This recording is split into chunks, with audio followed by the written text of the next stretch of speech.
पार्थिव शिवलिंग निर्माण जो कि सबसे सर्वश्रेष्ठ कार्य के स्वरूप में जाना जाता है, महाशिवरात्रि का पावन पर्व है। साथ ही हमेशा जो है प्रत्येक व्यक्ति को समय समय पर विशेष तिथियों पर पार्थिव शिवलिंग का निर्माण कर कर विशेष पूजन करना चाहिए। शास्त्र प्रमाण कहता है श्री रामचंद्र जी ने, भगवान श्री कृष्ण ने स्वयं जो है पार्थिव शिवलिंग पूजन किया था। सबसे महत्वपूर्ण सुंदर स्वरूप जो पार्थिव शिवलिंग स्वरूप में जाना जाता है महादेव का, अपने आप में मन की कामना सिद्धि करने में सहायक होता है।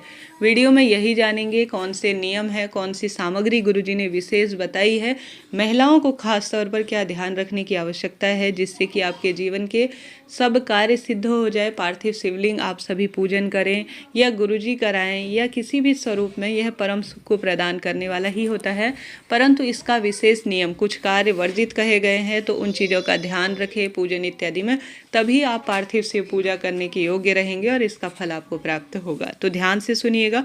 सभी जानकारी गुरुजी की जो वीडियोज़ हैं, उनके जो किताब है शिव महापुराण का ज्ञान है, ज्योतिष ज्ञान के आधार पर बतलाया जा रहा है। तो पूर्ण रूप से अंत तक वीडियो में बने रहिए ताकि आपका जीवन सार्थक हो। आप जानते होंगे पार्थिव शिवलिंग खास तौर पर बड़ी शिवरात्रि प्रदोष व्रत के दिन बहुत अधिक श्रेष्ठ माना जाता है। भले ही आप मूर्ति स्वरूप में पूजन करें, शिव मंदिर में जाकर पूजन करें, परंतु आप सभी को प्रयत्न करना है कि इस दिन छोटा सा ही सही पार्थिव शिवलिंग स्वरूप आप सभी जरूर से बनाएं। अब इसमें गुरुजी कहते हैं आप सभी को क्या करना है कि थोड़े समय पहले, चाहे तो एक दिन पहले ही मिट्टी लाकर रख लीजिए, परंतु मिट्टी में आप थोड़ा सा पानी का छिड़काव या थोड़ा सा दूध का छिड़काव या अपनी शक्ति सामर्थ्य अनुसार गंगा जल का छिड़काव कर कर रख दीजिए। यह गलती नहीं, गुरुजी कहते हैं कि आप साधारण सरल तरीके से मिट्टी लाकर कहीं भी रख दिए, ऐसा नहीं। आप एक सबसे बड़ा शुभ काम करने जा रहे हैं, श्रेष्ठ काम करने जा रहे हैं, तो उसकी तैयारी विशेष होनी चाहिए। तो उसमें थोड़ा सा आपको जल का छिड़काव कर देना है। और यह नहीं कि कोई भी कार्य कर रहे हैं तो ध्यान कहीं और है, बातों में लगे हुए हैं, ऐसा नहीं। श्री शिवाय नमस्तुभ्यम इस महामंत्र का आपको, या नमः शिवाय ओम या शिव धुन या शिव जी से संबंधित कोई सी सरल से मंत्र का आपको निरंतर जाप करना है, प्रभु गान करना है, भजन करना है।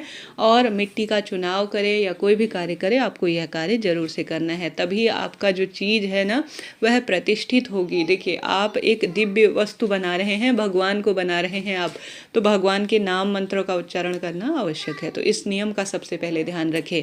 अब कैसी मिट्टी लानी है, गुरुजी कहते हैं आपको बेलपत्र वृक्ष के नीचे की मिट्टी लानी है। ठीक है, शास्त्र प्रमाण भी कहता है कि बेलपत्र वृक्ष के नीचे की मिट्टी पावन है, पवित्र है, अमृत की बूंद की तरह है। अगर आपसे संभव हो तो यह कार्य करें, नहीं तो न हो पाने की स्थिति में किसी भी पवित्र पेड़ के नीचे, जैसे बेलपत्र वृक्ष हो गया, समी वृक्ष के नीचे की मिट्टी, और जो है आंवला वृक्ष के नीचे की मिट्टी, आप कदम अर्थात केले वृक्ष के नीचे की मिट्टी का भी प्रयोग कर सकते हैं, कोई दिक्कत की बात नहीं है। सभी भगवान एक दूसरे के पूरक हैं और यह सभी जो है सबसे सुंदर स्वरूप में माने गए हैं, कोई दिक्कत की बात नहीं है। चाहे तो किसी पवित्र नदी के जो है नदी की मिट्टी का भी प्रयोग कर सकते हैं, कोई दिक्कत की बात नहीं है। कुल मिलाकर हमें शुद्धता का ध्यान रखना है, शुद्ध स्थानों की ही मिट्टी का चुनाव करना है, बात यहाँ पर यही लागू होती है। तत्पश्चात इस मिट्टी को आपको थोड़ा सा छान लेना है। यह आवश्यक नहीं है कि आप बड़े स्वरूप में पार्थिव शिवलिंग बनाएं, आपकी क्षमता शक्ति सामर्थ्य है, आप कितने सुंदर स्वरूप में, कितने बड़े, कितने विस्तारित स्वरूप में बनाना चाहते हैं, आप जो है अपनी क्षमता सामर्थ्य अनुसार पार्थिव शिवलिंग बनाएं। आप सभी बहुत सुंदर स्वरूप में भी बना सकते हैं, आपकी इच्छा है।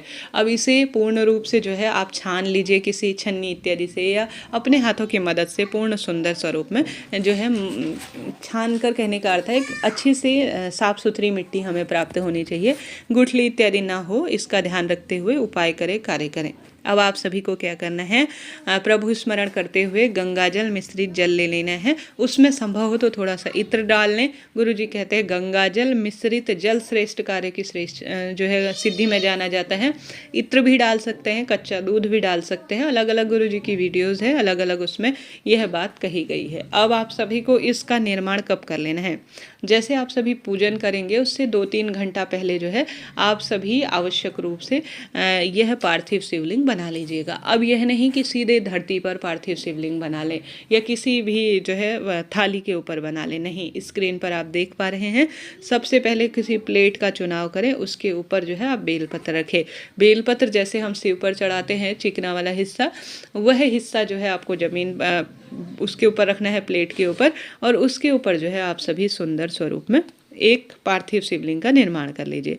पार्थिव शिवलिंग में सबसे पहले आप सभी जो मिट्टी लेकर गए हैं प्रभु स्मरण करते हुए, आपको क्या करना है कि जो सबसे पहले आप सभी पार्थिव शिवलिंग में शिवलिंग का जो लिंग स्वरूप है वह बनाकर रख लीजिए, एक स्थान पर रख लिया। दूसरा जो है आपको माता रानी का हस्तकमल बनाना है और जलाधारी इत्यादि के स्वरूप में बनानी है। सबसे पहले तो माता रानी का हस्तकमल बनाएंगे क्योंकि उसी पर जो है शिवलिंग विराजमान है। उसके बाद जो है जलाधारी अर्थात जो जल बहता हुआ होता है वह स्थान बनाएंगे। तो सबसे पहले लिंग स्वरूप बना लेंगे पार्थिव शिवलिंग, फिर माता रानी का हस्तकमल परिपूर्ण स्वरूप में बनाएंगे और सबसे पहले जो पार्थिव शिवलिंग का जो निचला हिस्सा होता है अर्थात माता रानी का हस्तकमल है वह थाली में विराजमान कर लेंगे माटी के स्वरूप में।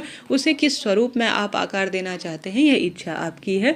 बनाने के बाद उसके बीचों बीच में आप सभी माता रानी के हस्तकमल के बीच में लिंग स्वरूप अर्थात शिवलिंग विराजमान कर लेंगे और अंत में जो है जलाधारी बनाएंगे। ठीक है, इस तरह से आपको सुंदर धीरे धीरे धीरे जो है इसमें जो है पार्थिव शिवलिंग स्वरूप बना लेना है। इसके अंदर मिट्टी के अंदर गुरुजी ने एक वीडियो में पिछले साल की कुछ समय पहले की बताया था कि थोड़ा सा काली मिर्च पीस कर जरूर से मिला लीजिएगा। साथ ही इस पार्थिव शिवलिंग में आप सभी को जो है घी का प्रयोग करना या तिल्ली का तेल का प्रयोग करना जो है इससे जो यह मिट्टी है वह पूर्ण रूप से बहुत सुंदर स्वरूप में हो जाती है और इससे यह पिघलती भी नहीं है। घी मिलाने से जो गौ माता का घी होता है यह बहुत सुंदर आवरण के स्वरूप में हो जाता है। जब इसमें दूध, दही, घी, शक्कर, शहद इत्यादि समर्पित किया जाता है, जल का अभिषेक किया जाता है तो जल इसमें से फिसल जाता है और इसे खंडित होने का भय नहीं रहता। तो इन कार्यों को करते हुए आप जो है जल का लोटा जो पार्थिव शिवलिंग है वह बनाएं। साथ ही गुरुजी की एक जो है मुझे और बात याद आ रही है कि गुरुजी कहते हैं जो पार्थिव शिवलिंग बनाने के लिए आप गंगा जल मिश्रित जल का प्रयोग करेंगे उसे थोड़ी देर अपने घर के मटके के पास आप सभी को रख देना है। ठीक है, इन नियमों का पालन करेंगे और उस जल को पार्थिव शिवलिंग बनाने में प्रयोग करेंगे तो आपका जो पार्थिव शिवलिंग है वह बहुत सुंदर स्वरूप में बनकर आपको प्राप्त हो जाएगा।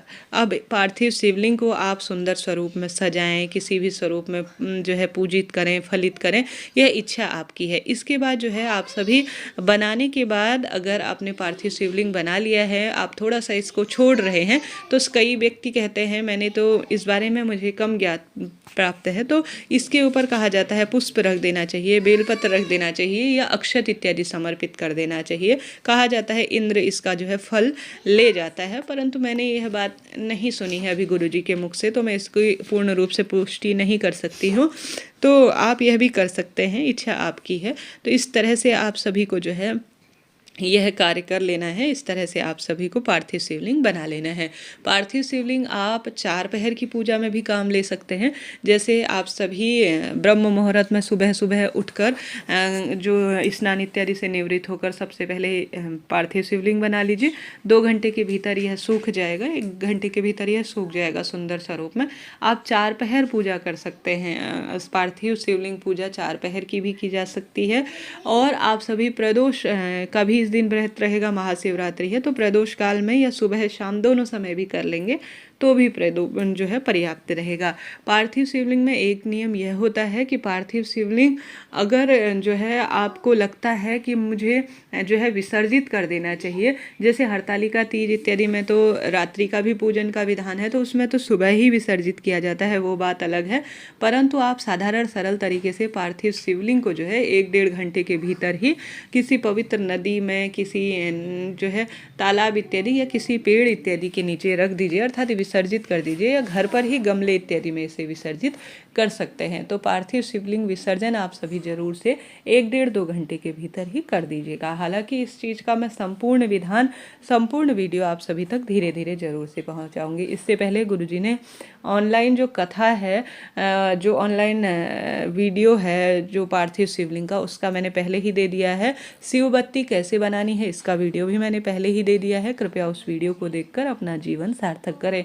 शिव पूजा से संबंधित कोई प्रश्न हो या कौन सी वीडियो आप देखना चाहते हैं मुझे पूछ लीजिएगा। आपका अपना चैनल है, सभी सवालों के जवाब प्राप्त करेंगे। बताइएगा। हर हर महादेव, जय शिव शंभू, राधे राधे।